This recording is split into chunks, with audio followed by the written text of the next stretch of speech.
and you feel like you're exploring. It's fab. Hello, today we're starting our walk at Torside car park next to the reservoir, and we're going to be walking up Clough Edge to Bleaklow. So I'm looking forward to today. The weather is absolutely beautiful. Gone through a peak check. A little tired at the end of the week, a bit jaded, just means that I've got to give myself a few more breaks and a bit more gentle pace. And the weather today is, well, as you can see, it's going to be scorching all day. It was misty start, as it has been all week, but by the afternoon it's upper 20s, so it's going to be a very warm day, but lots of water, so we've got the right kit. I'm solo, people know where I'm walking, so we're all safe. Peaks check done, ready for the walk.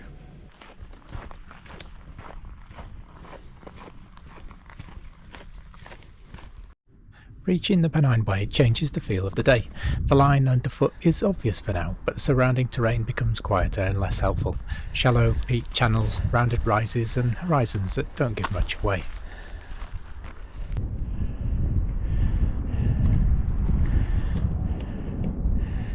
And you know, when you start seeing the bird poo being purple up here, you know that's the sign that means that in all of these bushes you'll find that now is the season for the bilberries to be ripe. They're good eating.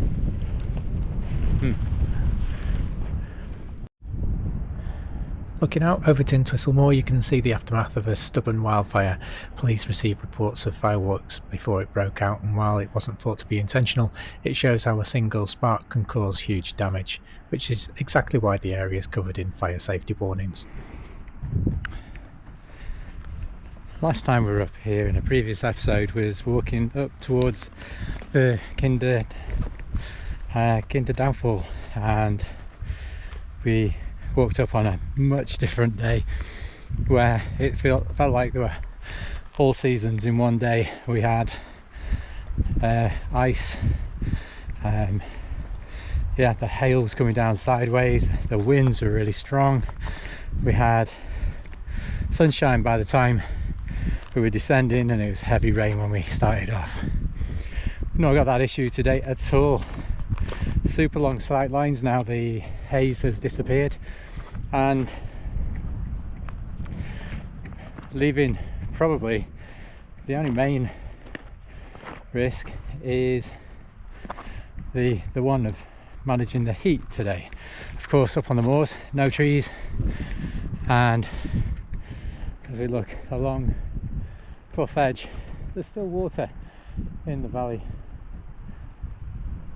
but it's a super hot, dry day, so we are going to have to manage our water.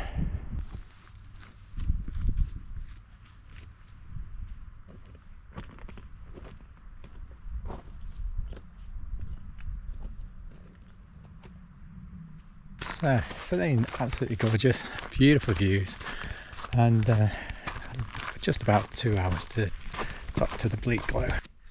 Bleaklow Head's not a dramatic summit, but before I leave the cairn, it's my reset point.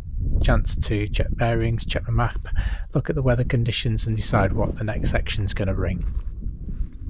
The line to the crash site at Higher Shelf is quiet underfoot, faint paths, peat channels, scattered stakes and a few features that really hold the eye like hern stones. It's a short crossing, but it needs a bit of attention to spot it. Aircraft have long flown over the plateau of Kinder on their route and way into Manchester. The wreckage belongs to a United States Air Force Boeing B29 Superfortress, known as Overexposed. It crashed near Higher Shelf Stones on the 3rd of November 1948 after descending too early in low cloud. When you arrive here, the tone of the walk changes a little. The wreckage is not just a landmark, it's a reminder that poor visibility, uncertain position and small decisions at the wrong moment can have serious consequences. I've walked off course, off the track, off the path, and on a day like this it's brilliant to explore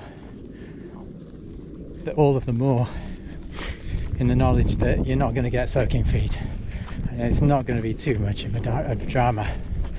So the experience of like following some of these becks instead of the all the little rivulets and little gullies is they all look like a path.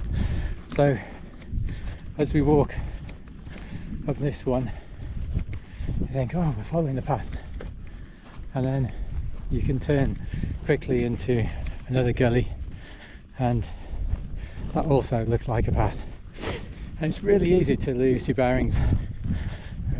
So how do we go? This one or this one? Keep heading up here, and this is where a compass comes in super useful in terms of keeping a heading, a direction. And what I'm going to do is, now I've got completely off track, I'm going to maintain a direction now that will intersect the track that I know will get me back on path. It's 3 o'clock, so the sun is there, so 3 o'clock, our hand pointing to the sun that way, bisect 1 o'clock in the hour hand to south is this way.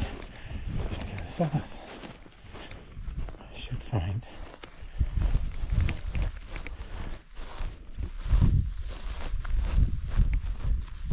this top section along to Bleaklow stones is pretty weird actually, because the view is not great because you're down in these little valleys, in these dips, and every now and again you just get a glimpse of the view out.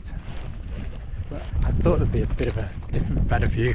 Maybe it'll open up as we get towards the top of Bleaklow stones, and then it's the descent back down to the valley.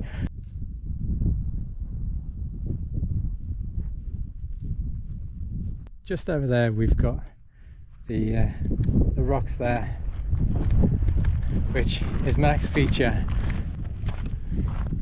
Amazing shapes, amazing view.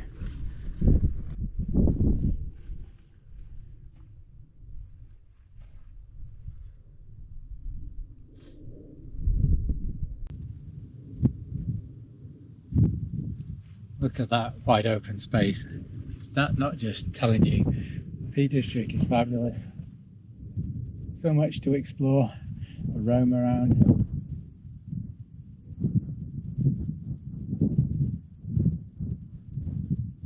You can find these areas of the Peak District which are away from the hordes of people, the masses of people. Yes, there's great places that are real honeypots of places where people like to congregate, you know, the Dovedales, the Roaches, places where it's really popular.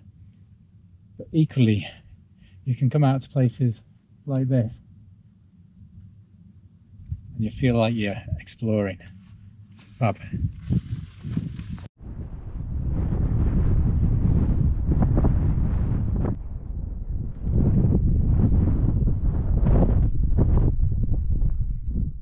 Now the descent back into the valley,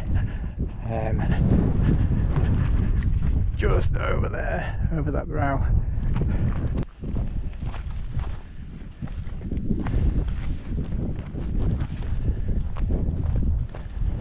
Okay, that path down the side of the stream there, down the brook, really good. It's okay. It's can make really good time down it.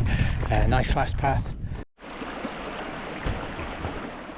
A lovely little stream to cool off at the end of a very hot, warm day.